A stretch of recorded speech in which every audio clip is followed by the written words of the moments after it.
Hello.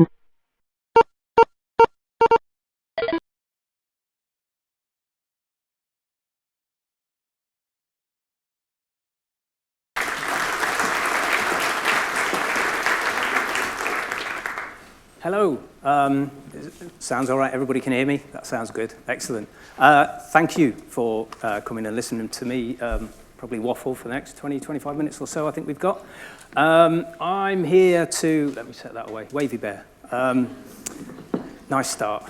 It's more for me than you, but there you go. I'll move that off. I'm Sean Gilroy. I'm a UX principal for the BBC, and I'm in charge of a research initiative called Cognitive Design. I also work alongside my colleague, Lena Hack, on a staff inclusion initiative called BBC CAPE, which is all around removing barriers, thinking about neurodiversity and neurodivergent conditions like autism, dyslexia, dyspraxia, and how we remove barriers in the workplace so that we can make things as accessible and inclusive as possible for people with neurodivergent conditions. The reason that we use avatars is because we've had photographs taken together and we look very uncomfortable. So Lena decided that avatars are the way forward, and I absolutely agree. So, neurodiversity, what is it? What is it about? It's basically refers to the infinite range of brain function and behavior. The fact that we are all different, we all think differently, and there is absolutely nothing wrong with that. In the same way that we have biodiversity on the planet, similarly, we have neurodiversity. And along with that, obviously, are neurodivergent conditions, as I've already mentioned. And we came up with the initiative CAPE to think about how we design things to accommodate people. And as I said, it stands for creating a positive environment. And this is how we got into cognitive design, but I'll kind of explain that a little bit more as we go along.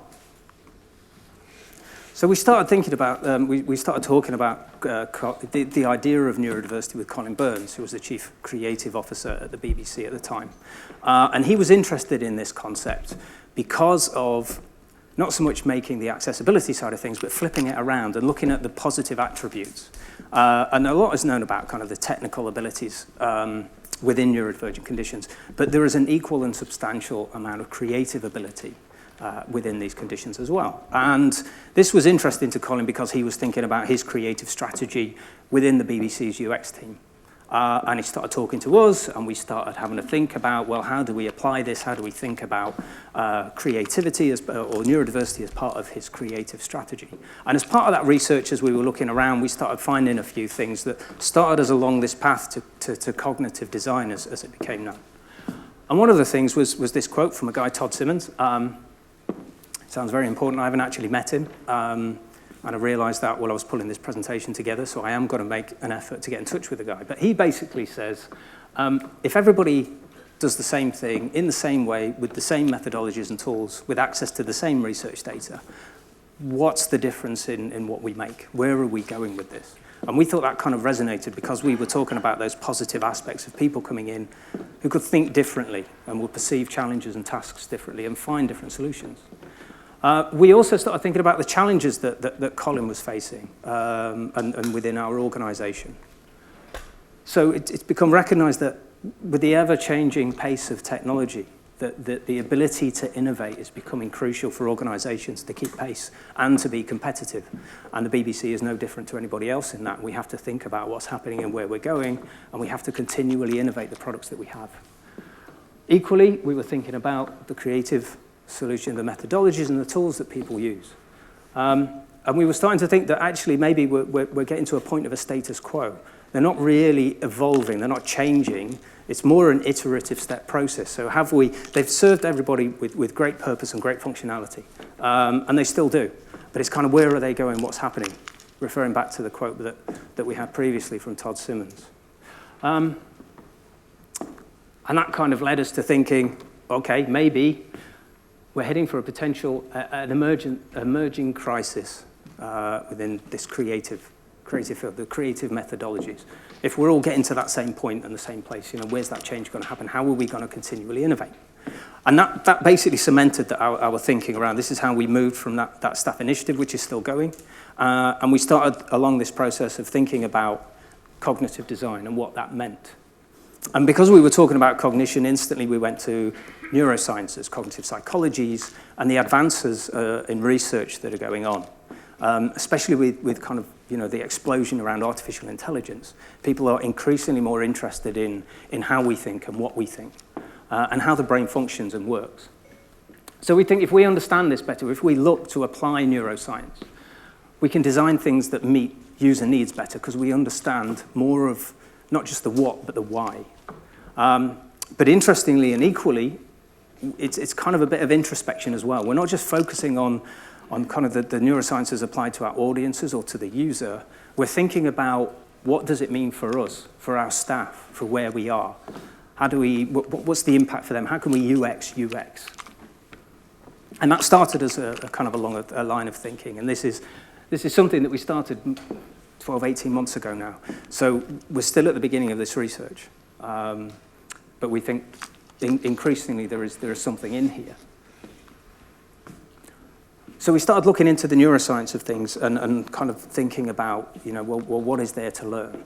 And we've started coming across this idea of the conscious brain and the unconscious and subconscious.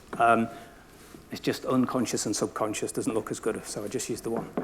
But effectively, if we're looking at habits, if we're looking at behaviors of people, we think that we're focusing on that conscious side. If we're asking them questions, they're coming up with their critical thinking and their short-term memory.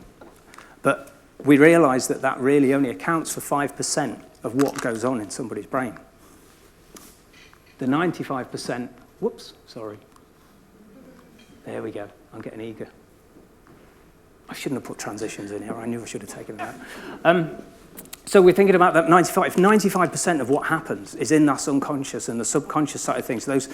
Those moments in somebody's brain that happen within a fraction of a second that influence that conscious side, that's the bit that we need to understand. So rather than just asking the what and getting answers from those people, we've got to understand the why behind those decisions. And then we can start thinking about how we do things and why we do things and what this means for people. You've already seen this, but there we go. So we're also thinking about, so how do we do this? And the reason that it's become kind of, I suppose, practical now that we can do this is the fact that technology that enables us to measure and track this is significantly more affordable now. No longer do you have to have these big static units at a facility or a university that can afford this kind of thing.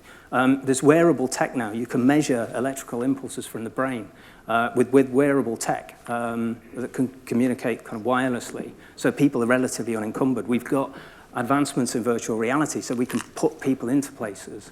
And with physiological measurements as well, things like Fitbits, we can measure heart rate and perspiration rates. So we can understand when people are getting anxious behind behaviors, and we can understand when they're stressed. And if we can measure all of this, we can, and we understand the neuroscience behind it, we can start unpacking kind of the why behind decisions. So it's infinitely more affordable and much more practical to do this now. And equally, as we've started exploring this, we're uncovering that more and more people are starting to look towards neuroscience to understand the principles why they're designing or what they're designing for. So neuro architecture is something coming up where within that field, they're starting to understand that, the impact of the built environment with the buildings that they create and the spaces that they're building within them all have an impact on our behaviors and our experiences of that establishment. So increasingly, they're looking at neuro architecture. So the idea, for example, in the picture there from Freie University in Berlin, is just an idea behind wayfinding and making things much easier so that we can navigate around buildings subconsciously because we're aware that different color schemes mean that we're in a different part of the building. And we can start doing things unconsciously rather than looking at maps and trying to decipher things. And there's much more beside that as well. And probably something that's been around for a little bit longer is the idea in brand design. So these cognitive motivational triggers that supermarkets are very well aware of, as are brand designers and package designers. So the idea, we've got the puppy eyes there. Eyes are a big trigger. And within this, that people understand that immediately you have this image of the puppy and the eyes looking at you. And people are starting to form emotional connections with that product. So out of everything that you've got there, the chances are that you're going to pick that one. So there's precedent there, and the science is available, and the research is increasingly coming out. So kind of what does that mean? Chicken troopers, or storm chickens. We're starting to think more about, so kind of, that's all the unpacking of it. And now we're starting to think about, so what does this mean and how do we apply it? And maybe, we're starting talking about diversity. Maybe if there were more different thinkers in the empire, they'd have lost fewer Death Stars. But we're starting to look for those different thinkers, and we're starting to think about diversity within our teams. And as part of the unpacking of the neurodiversity work that we've done, we started to think around this idea of, so what's the dividend behind diversity? And I think it makes much more sense if you think about it from a neurodiversity perspective, from a thinking perspective.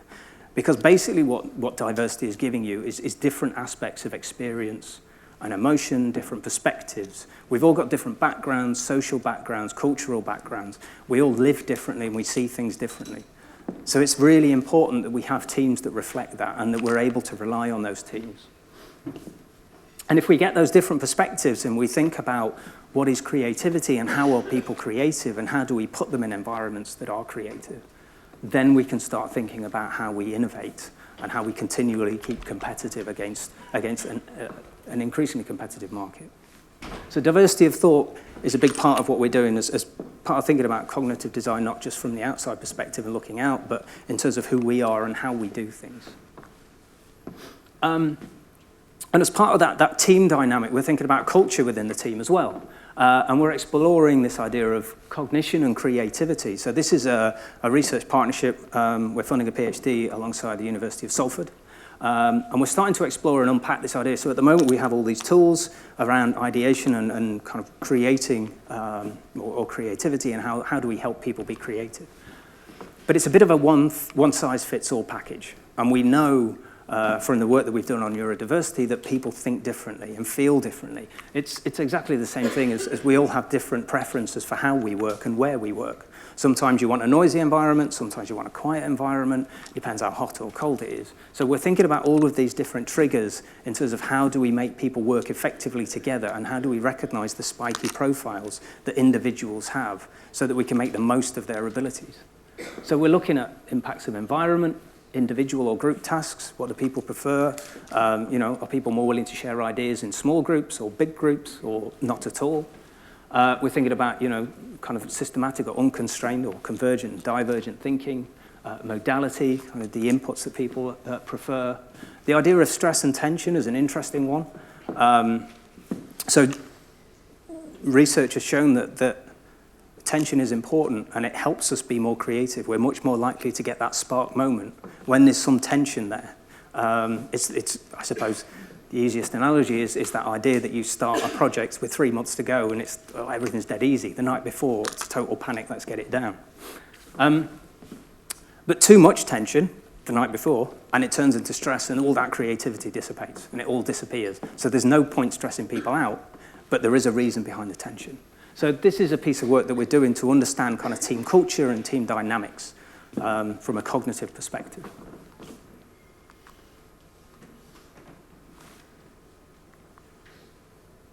Oh dear, we've frozen. This might jump ahead. There we go. I'll do it manually. So we're also thinking about different preferences around learning and communication styles. It's kind of moving on from that modality angle, but it's the fact that we all consume information, we all learn differently, the way that we communicate, we have different preferences. So we've got to understand that within our audiences and also within our UX teams. So it's just that idea of unpacking the visual or the auditory or the kinesthetic preferences that we have so that we can build on that culture and we can communicate more easily and we understand the differences of people so that we can give them their preferred dynamic. Oh dear, never mind.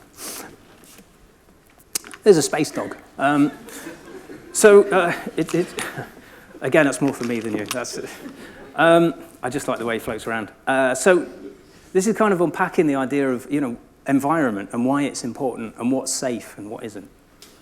So it's about, again, we're thinking about what is a safe environment and how do we create those safe environments so that we can all work, we can share ideas. The idea is you're much more likely to share an opinion if you feel safe, if you're not going to get shot down for it, and if you're comfortable. Similarly, we have to create an environment for the users that we have to make sure that they don't fear doing the wrong things, to make sure that they feel comfortable within the environment that we've provided, so that they can make a choice and not worry about it and go back and it's all fine.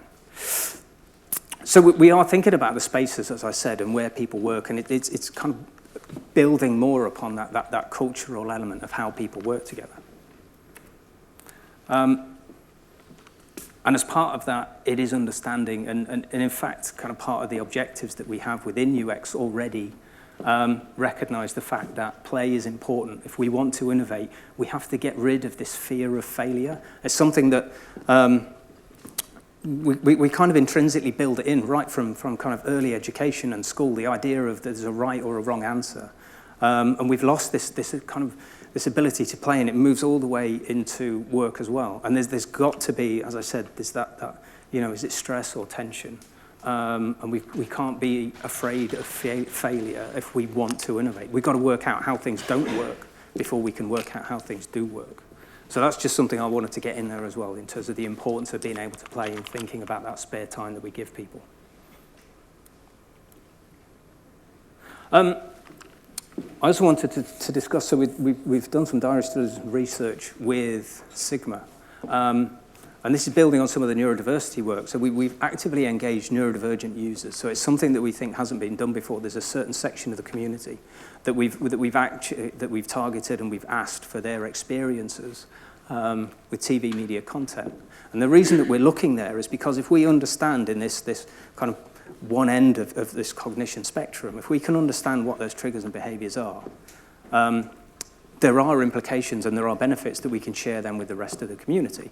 And we haven't done this in terms of accessibility. We're doing this to understand maybe a little bit more about, why have we formatted programs in the way that we have? Is there a better way of doing a political question debate show? How do people consume information? Where do they go for their news, and what puts them off things? So if we can learn more about those behaviors, then we can share them with our iPlayer teams. We can share that with the R&D department that we've got at the BBC, looking at something they call object-based media. So this is the idea that we can give kind of editing preferences. We can give people choices as to how they edit their own programs and consume the content in their way that they want to. And similarly, there are teams looking at how artificial intelligence can help us edit programs and film things. So if we can use this research to understand how people consume and what motivates them and their experiences and their behaviors, there are impacts across all of these different sectors that we think we can start working with. So a couple of things I just want to talk about as well is in terms of kind of artificial intelligence, we just touched on it, this idea of machine thinking. And the idea of if we've already got algorithms that recognize our behaviors in terms, you can see it on your phones or on Netflix in terms of, what programs it suggests you watch. So there is already an element of something kind of considering how you behave and then giving you suggestions. And it's not far to assume that with the advances in neuroscience, they will develop further. And it is interesting then if we've got this set of design disciplines and principles, how machine learning could potentially take that on. And with the access to user data that we've got, it can completely transform how we design things. But I think what we've got to be careful of is, while that's amazing and that's brilliant, we've got to understand kind of the human element to all of this, that element of creativity that allows us to design things in certain ways, and that gut feel that we've got for the right idea and how we communicate with people. So we can't lose that element of humanity, even though we're getting to that point of, finely tuning and understanding how brains work and why people do what they do. And also, what's very important, if we're starting to understand how people work, and if we're starting to understand those subconscious triggers that people aren't even aware of, what are the ethics behind how we design some of the things that we do? So should we be transparent? It's important as the BBC. We need to be transparent if we're suggesting things to people. Where are we getting this information from, and what is it you're doing? taking us back to that idea of brand design. Already we walk around supermarkets and we're buying things or picking things off shelves because they understand more about how our brains work and what our behaviors are than we do. So is there an obligation there for some kind of transparency? If all of this research around neuroscience and all the algorithms that we're getting are getting more complex, should we be a bit more transparent? Some of the researchers indicated, just as an example, that the colours of red and yellow tend to make us feel more hungry for some reason, for whatever reason that is. And then you start thinking, well, that's basically the McDonald's symbol. So if McDonald's are making us feel hungry, is there not some kind of moral code, some ethics there to say that they should therefore give us or make sure that we've got options of healthy choices to eat, not just giving us junk food? They're making us hungry. So is there not an obligation to look after us at the same point? Similarly with the brand stuff, is there not an obligation on people to let us know that we're being influenced even if we don't know it? Don't know. But that's something that we've got to think about as well, as if we're researching all of this and unpacking how the brains work, we've got to understand the audience and the users that are going to hopefully benefit from this, but also understand why, so that we're not taking advantage in any way. So we think the better world is possible. Unlike Thanos in the Avengers, we don't think it's just for half the planet. We don't want to get rid of half of the people. What we want to do is use this so that we can design for 100% of the planet. I've not given any away spoilers there. It's just, so if you haven't seen it, don't worry. Unless you haven't seen the second one, in which case, sorry. So, I don't know. Yeah, so we believe a better world is possible, and that's our aim ultimately, is to understand people better and to be more accepting and to give people options and choices and to inform those people of those choices that they're having or that they're making in a transparent and ethical way. And that's effectively what we want out of the cognitive design research that we're currently doing. And that's me. Thank you.